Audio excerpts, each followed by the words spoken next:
सो chapter continue करते हैं, improvement in food resources. इस चैप्टर में हम अपने प्रीवियस लेक्चर्स में समझ चुके हैं कि क्रॉप को कैसे इम्प्रूव करना है।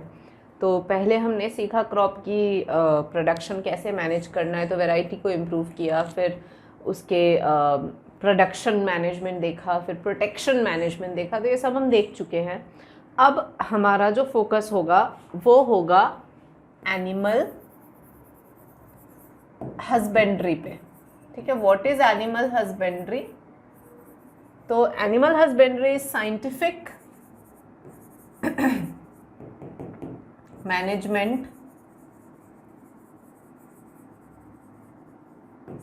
मैनेजमेंट ऑफ लाइफ स्टॉक या एनिमल्स जो कि हमारे यूजफुल एनिमल्स होते हैं। तो scientific management of these animal life stock जो होते हैं, of life stock of animals कर सकते हो। तो इनको मैनेज करना साइंटिफिकली ये एनिमल हस्बेंड्री होता है। मतलब इसमें इनका ट्रीटमेंट, इनका खाना, इनका रहना, इनकी ब्रीडिंग, हर चीज़ का खास ध्यान रखा जाता है। क्यों रखा जाता है? Because they are the source of eggs, meat, milk. बहुत सारा मिल्क करते ही देखो इसके फर्दर कितने टाइप्स वो आ जाते हैं, मतलब मिल्क फूड जो अवेलेबल होते हैं। तो सिर्फ और सिर्फ क्रॉप्स पे वो रहे, फोकस रहे, या सिर्फ और सिर्फ क्रॉप्स पे प्रेशर रहे, ये अच्छा है नहीं। थोड़ा सा एनिमल फूड पे भी अगर लोग शिफ्ट हो जाते हैं तो ग्रेन्स पे एक तो प्रेशर भी कम आता है, दूसरा थोड़ा चेंज, थोड़ा different, and they also have nutrition quality better. तो one should also shift towards the animal food. ठीक है, तो ये है बच्चों। तो इसके लिए जैसे आप यहाँ देख सकते हो, हमने बनाया हुआ है ये आपके लिए। तो यू कैन सी कि एनिमल हस्बेंड्री अगर करना है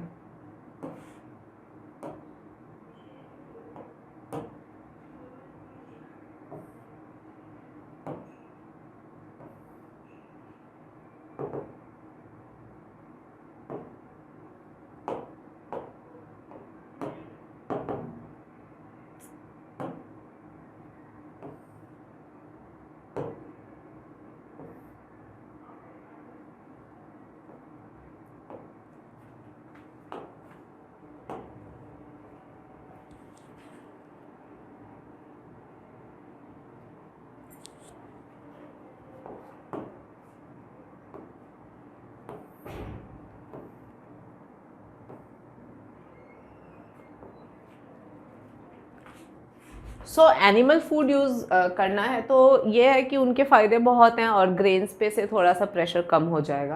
तो animal husbandry, as I can see over here and you can read it out, that scientific management of animal livestock including their feeding, breeding, disease control। मैंने कहा ना, उनका हर एक सारा डिटेल अगर हम यहाँ करते हैं then we are doing animal husbandry।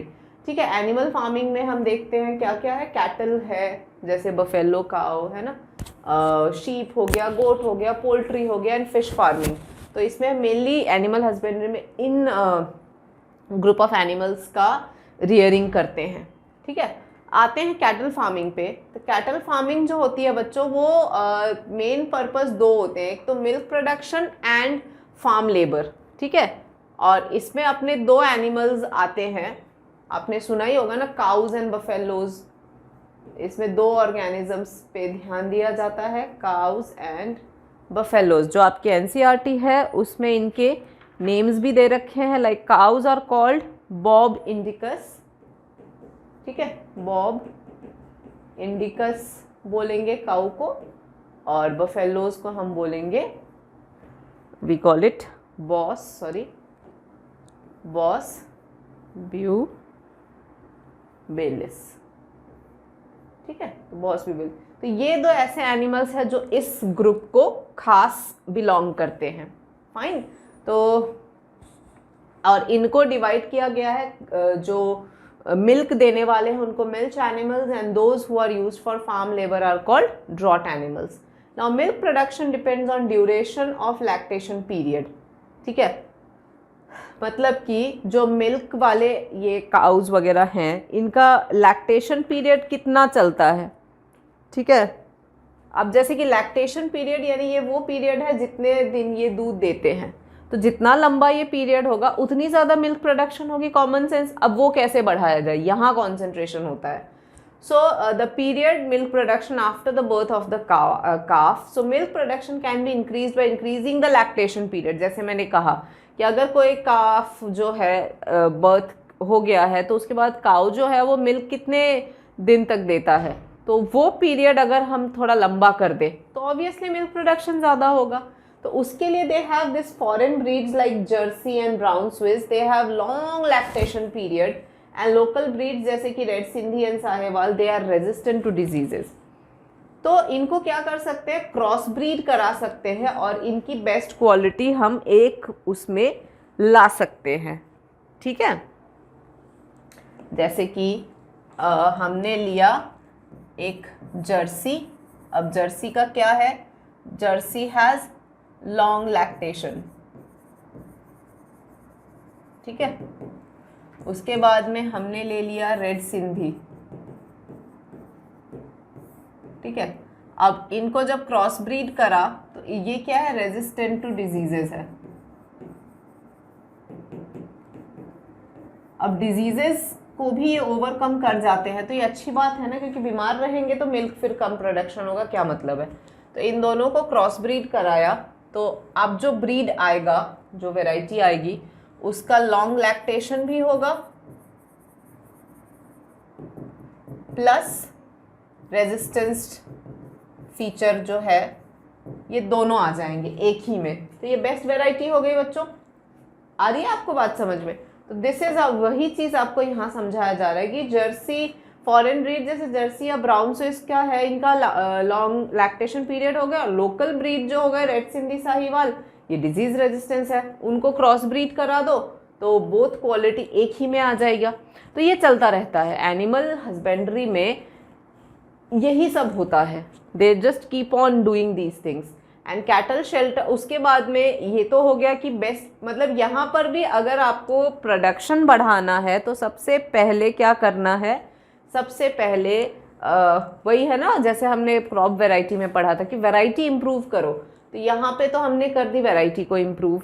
अच्छा, अब वैरायटी इम्प्रूवमेंट के बाद में ये कोई फसल तो है नहीं कि इनको उगाएंगे, तो इनको रखनी है अपने को एक पर्टिकुलर, इनके एनिमल की स्पेस होती है ना, शेड होती है, cows they live in the shed. तो उस शेड में आप क्या क्वालिटीज़ प्रोवाइड कराओगे ताकि ये सेफ रहे, बीमार ना पड़े, दिक्कत ना हो इनको। तो पहला फीचर है ये रहा कि cattle shelter should be clean, well ventilated with sloping floors for easy cleaning. मतलब ऐसा थोड़ा सा स्लोपी फ्लोर हो जहाँ के सफाई वफाई करनी हो तो फटाफट से क्लीन हो जाए, ठीक है। और वेल वेंटिलेटेड हो, क्योंकि बंद बंद बंद में फिर रहना मुश्किल हो जाता है, और बिल्कुल साफ होना चाहिए। ऑल्सो कैटल फीड जो है वो रफेज, मतलब खाना इनका जो है अच्छा खासा फाइबर और कॉन्सेंट्रेट से भरा होना चाहिए, प्रोटीन और दूसरे सारे न्यूट्रिएंट्स प्रेजेंट होना चाहिए। नहीं तो अगर खाने में ये सारी चीज़ें उन्हें नहीं मिली तो फिर दूसरी डिजीजेस होने स्टार्ट हो जाएंगे, डेफिशिएंसी डिजीजेस। तीसरा, कैटल डिजीजेस जो होती है they are caused by parasites, bacteria and viruses. अब पैरासाइट्स क्या होते हैं, वो बॉडी के अंदर ही रहते हैं और होस्ट बॉडी से न्यूट्रिएंट्स सक करते हैं, है ना।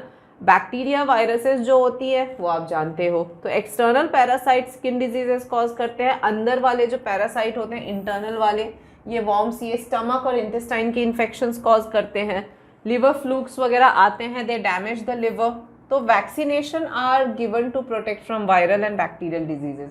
तो देखो टाइम टू टाइम इनको वैक्सीनेशन देना बीमारियों से बचाने के लिए, ठीक है, वैक्सीनेशन देना बहुत ज़रूरी है। Vaccination can be one point जो इनका ध्यान रखा जा सकता है। दूसरा है जो वेटरिनरी डॉक्टर होता है, जो वेटरिनरी डॉक्टर होते हैं इनका रेगुलर विजिट होना बहुत ज़रूरी है।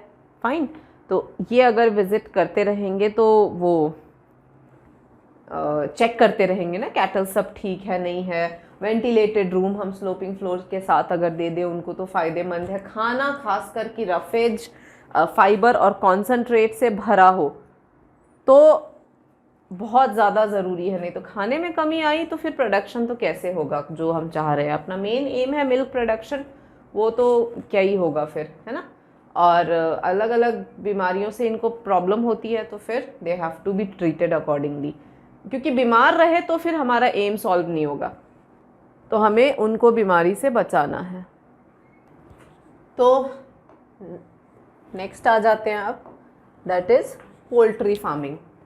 तो पोल्ट्री फार्मिंग में भी बच्चों देखिए आप लोग, इट इज़ डन, पोल्ट्री क्यों करते हैं, जैसे कैटल फार्मिंग है वो क्यों किया, कैटल फार्मिंग किया गया था फॉर मिल्क एंड वो एनिमल जो करते हैं ना, प्लाउइंग वगैरह करते हैं और वेट वगैरह उठाते हैं, तो उसके लिए किया गया था, मिल्क एंड रॉट एनिमल्स।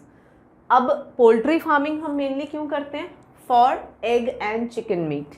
तो एग्स पाने हैं और चिकन मीट पाने, इसलिए पोल्ट्री फार्मिंग करी जाती है ना। और improve poultry breeds are develop to produce layers of eggs and broilers for meat. Egg layers produce की जाती है मेनली, मतलब पोल्ट्री जो ब्रीड होती है ना बच्चों, इसमें जैसे कि असील है, ये असील हो गया, ये इंडियन वैरायटी हो गया, फॉरेन वैरायटी लेग हॉर्न हो गया, इन दोनों को वही सेम क्रॉस ब्रीडिंग करवाया और क्रॉस ब्रीडिंग करवा के और बेस्ट क्वालिटी ब्रीड्स निकाले जाते हैं। अब बेस्ट क्वालिटी ब्रीड्स क्यों निकाले जाते हैं, क्यों they have to be improved for best quality. तो सबसे पहले तो number and quality of chicks, ठीक है, जो चिक्स की क्वालिटी है उसके लिए है। उसके बाद में dwarf broiler production for parent for commercial चिक production, boiler parent for commercial चिक प्रोडक्शन। नेक्स्ट है लो मेंटेनेंस, ज़्यादा मतलब इसमें दिमाग लगाने की ज़रूरत नहीं है। तो low maintenance, tolerance to high temperature, tolerance to high temperature, then reduction in, ये सब डिजायरेबल क्वालिटीज है। साइज ऑफ एग लेइंग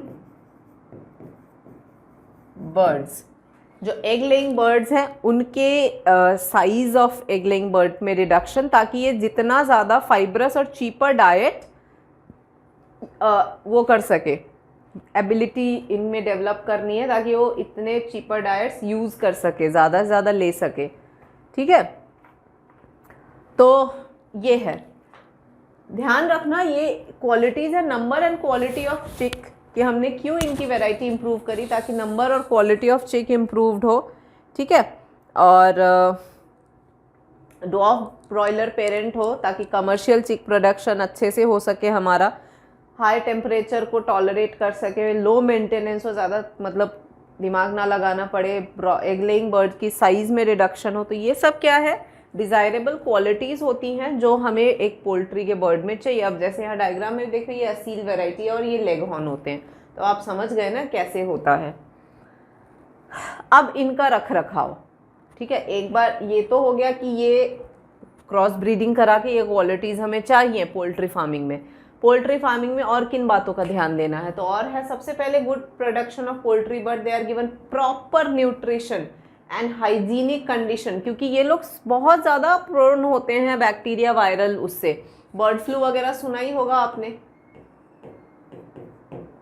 तो ये बहुत ज़्यादा प्रोन होते हैं, ज़रा सा कुछ हुआ नहीं कि बहुत ज़्यादा बीमार पड़ जाते हैं। इसीलिए इनका खाने का खास ध्यान रखना होता है। विटामिन्स अगर दिए जाते हैं तो विटामिन ए और विटामिन के, ये बहुत ज़्यादा इनके खाने में होना ज़रूरी होता है बच्चों, ठीक है। और प्रोटीन डाइट बिल्कुल एडिक्वेट फैट के साथ में देना होता है, ठीक है बच्चों। और प्रॉपर इनका फेदरिंग हो गया, ये सब का खास ध्यान रखना होता है कि बहुत ज़्यादा ना हो जाए, बीमार न मेन है बीमार नहीं पड़ना है, मॉर्टेलिटी का खास ध्यान रखना होता है। एक मरने लगा फिर फैलती है बीमारी ऐसी कि पूरा का पूरा पोल्ट्री फार्म वो दिक्कत में आ जाता है, और फिर लोग वो खरीदते नहीं है, तो पूरा पोल्ट्री इंडस्ट्री नुकसान झेलता है। इसीलिए एक तो प्रॉपर कोई भी मतलब जैसे हमने कैटल में पढ़ा था कि कैटल एरिया में भी देखो प्रॉपर वेंटिलेशन सैनिटेशन होना बहुत ज़रूरी है, इनके लिए भी अप्लाई होता है, इनके लिए भी डिसइंफेक्टेंट्स वैक्सीनेशन इनके लिए भी अप्लाई होता है, सैनिटेशन हो गया है ना, और वेटरिनरी डॉक्टर से चेकअप्स ये इनके लिए भी अप्लाई होता है। तो जो मेंटेनेंस है एक फार्म का वो तो वही है जो हमने कैटल वाला पढ़ा है, मतलब ऑब्वियसली पोल्ट्री को ध्यान में रखते हुए ये थोड़ा ओपन में होता है बिकॉज दे कीप मूविंग, है ना, तो वो थोड़ा बहुत डिफरेंट है। बाकी ओवरऑल जो मैनेजमेंट है वो वही है। खाने में थोड़ा डिफरेंस है, खाने में अपने को विटामिन ए के ये सब ज़्यादा देना होता है। तो ये है कि कुल मिला के ब्रॉयलर चिकन के लिए है ये वाला जो न्यूट्रिएंट वाला रिक्वायरमेंट है ब्रॉयलर चिकन के लिए है ना, and fat rich feed for better growth. तो ये सब ब्रॉयलर्स के लिए दिए जाते हैं। ब्रॉयलर्स आर फॉर मीट, ठीक है, जो चिकन आता है उसके लिए है। तो ये सब अगर हम ध्यान दे दें तो poultry farm is at its best.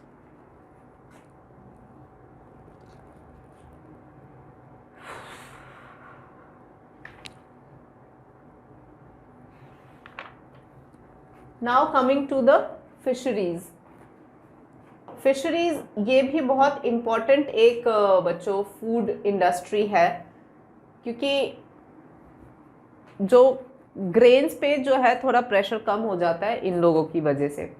अच्छा, इसमें क्या है, fish is a resource of animal protein in are pisciculture भी बोलते हैं फिश प्रोडक्शन को, या कैप्चर फिशिंग या फिश फार्मिंग या कल्चर फिशरी कुछ भी बोल लो, बट इनका भी हम कल्चर करते हैं। और इसके मेनली दो है, एक तो फ्रेश वाटर जैसे कि रिवर लेक पोंड वहाँ कर लो, या फिर मरीन में कर लो, मरीन यानी कि ओशन या सी में होता है मेनली, तो ठीक है।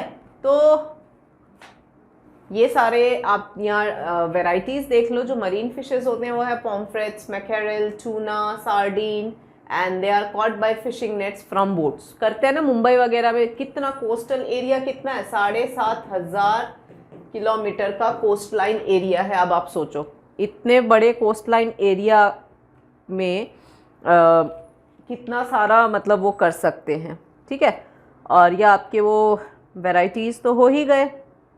इसमें से देखो आप, some marine fishes are farmed in sea water, these include prawn, mullets, pearl spots. ये सब क्या है, ये जो है ना वैरायटी, इनकी हाई इकोनॉमिक वैल्यू होती है। आपने वो सीप सुना ही होगा ना, हाई इकोनॉमिक वैल्यू।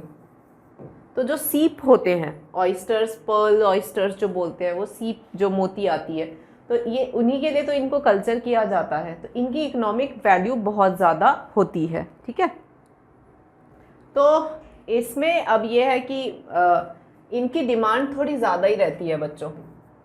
तो फिर एक चीज़ आती है जिसको कहा जाता है मैरी कल्चर, जब हम मरीन फिशेस का कल्चर करते हैं, जब इनकी वो कम हो जाती है, डिमांड ज़्यादा और इनकी प्रोडक्शन कम, तो मैरी कल्चर यानी मरीन फिशेस का कल्चर करके इनकी क्वांटिटी बढ़ाई जाती है। तो इसमें भी वही सारे हैं, वही ब्रीडिंग कराना, निकालना, करना, ऐप चीज़ें देना, तरीके से न्यूट्रिएंट्स देना ताकि इनकी ग्रोथ हो सके। उसी तरीके से इनलैंड फिशरीज आ गई। Culture fisheries done in fresh water या ब्रैकिश वाटर, जहाँ सी वाटर और नॉर्मल फ्रेश वाटर जो होते हैं वो मिक्स होते हैं, ठीक है। तो इसमें आप देखो कि कल्चर फिशरी ये फ्रेश वाटर और ब्रैकिश वाटर वो जहाँ सी और फ्रेश वाटर मिक्स होते हैं, ठीक है। तो it is done in combination with paddy crop at times, जहाँ क्योंकि पैडी पूरा पानी में डूबा हुआ होता है, तो उसमें भी छोटी ये फिशेस डाल के साथ में कल्चर कर लेते हैं ये लोग। तो कंपोजिट फिश कल्चर कर सकते हैं, ठीक है। कंपोजिट फिश कल्चर में एक ही प्रॉब्लम आता है थोड़ा सा, कि सीड वेराइटीज़ ना एट टाइम्स वाइल्ड वाली और कॉमन वाली वो मिक्स हो जाती हैं। तो उस केस में क्या करते हैं ये लोग कि हार्मोनल स्टिमुलेशन देते हैं ताकि फ्रेश और प्योर सीड को जो है विथ डिज़ायर्ड क्वालिटी, मतलब इसके लिए इन्होंने एक हार्मोनल स्टिमुलेशन कराया है जिससे कि पता लग सके प्योर सीड वाला जो है वैरायटी, प्योर फिश सीड जो है वो पता लग सके। तो ये एक वे आउट निकाला है। बाकी कॉमन फिशेस इनलैंड फार्म्स में rohu, catla, mrigal, grass carp, silver carp, common carp ये सब का होता है। और इनके साथ इनको ग्रो करने में पता है एक साथ ग्रो करने में कोई नुकसान भी नहीं है। जैसे कि ये जो रोहू है, कतला है, ये ग्रास कार्प है, इनकी फीडिंग एरियाज जो होते हैं ना बच्चों, ये अलग अलग पार्ट्स ऑफ द पोंड में होते हैं। जैसे कि ये कटला है, कटला जो होता है ये सरफेस फीडर है, यानी ऊपर ऊपर खाता है, पॉन्ड के ऊपर के पोर्शन में खाता है। रोहू जो है वो मिडल एरिया को टारगेट करता है पॉन्ड के, ठीक है। और ये जो कार्प्स होते हैं ना, ग्रास कार्प या कॉमन कार्प, वो थोड़ा बॉटम एरिया को वो करते हैं। तो सिंस इनके एरियाज ही अलग अलग होते हैं तो कोई कंपटीशन नहीं होता, कुछ नहीं होता, एक साथ बहुत आराम से कंपोजिट फिश कल्चर हो सकता है, ठीक है।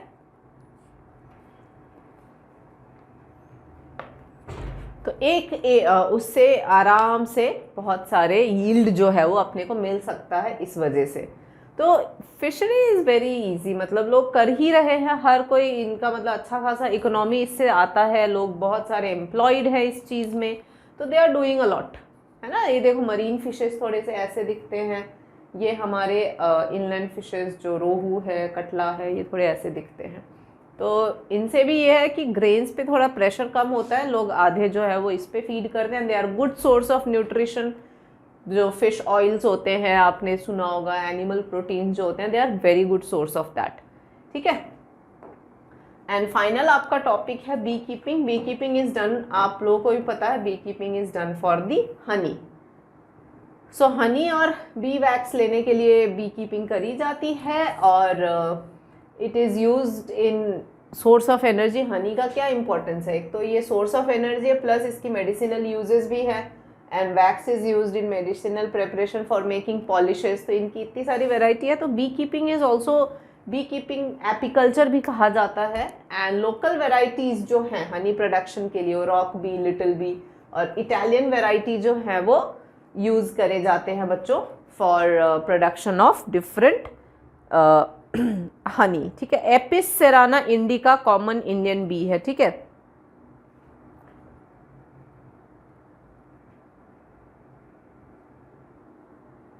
तो apis indica you can write, आपकी बुक में भी है एपिस इंडिका, एपिस डॉर्साटा, ये सब इंडियन वैरायटी हैं, दे आर इंडियन वैराइटीज, ठीक है। और जो एपिस फ्लोरे, एपिस मेलिफेरा जो होते हैं,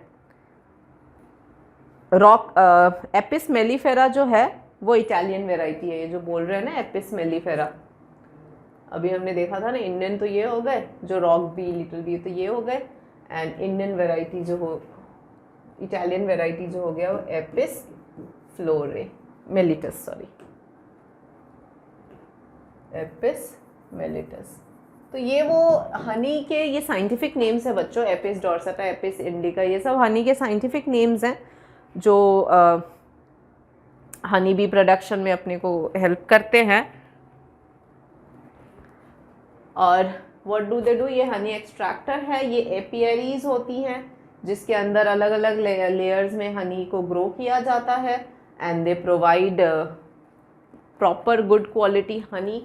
और ये लोग जनरली एग्रीकल्चरल फील्ड के आसपास इनको रखा जाता है ताकि ये पॉलिनेशन भी करवाए, फ्लावर के पास जाए, पैस्चरेज वगैरह जो होते हैं वो वहाँ से वो ले, तो पॉलिनेशन भी प्लांट का हो जाएगा और इधर इनका नेक्टर प्रोडक्शन जो है, सॉरी इनका हनी प्रोडक्शन जो है वो भी चलता रहे। और हनी का हम जानते ही हैं, लाइक बीज collect nectar from flowers and is converted into Honey, so they are artificially grown in apiaries and they are extracted by a machine called, ये देख रहे हो आप, हनी एक्सट्रैक्टर इसी को बोलते हैं। तो इससे क्या है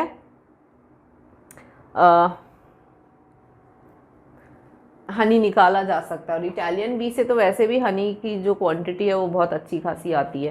तो बेसिकली एक बॉक्स होता है जो एग्रीकल्चरल फील्ड के आसपास जनरली ये रखते हैं, जहाँ पे फ्लावर से नेक्टर लाए और इधर हनी बनाए, क्योंकि बोल रहे हैं ना कि हनी बनाने के लिए इनको नेक्टर चाहिए, तो उन्हीं जगहों पे ग्रो होते हैं।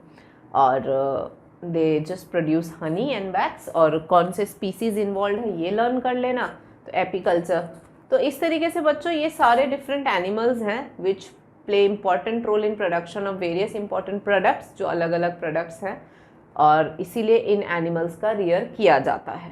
ठीक है, तो ये है आपका chapter improvement in food resources, चाहे वो क्रॉप्स का हो चाहे वो एनिमल प्रोडक्ट्स का हो। कैसे किया जाता है, क्या करते हैं, क्या खिलाते हैं, कौन से स्पीसीज हैं, इन सब चीज़ों का नाम नोट कर लेना and you will be done with the chapter. On this note, it's a goodbye. You all now study hard and take care.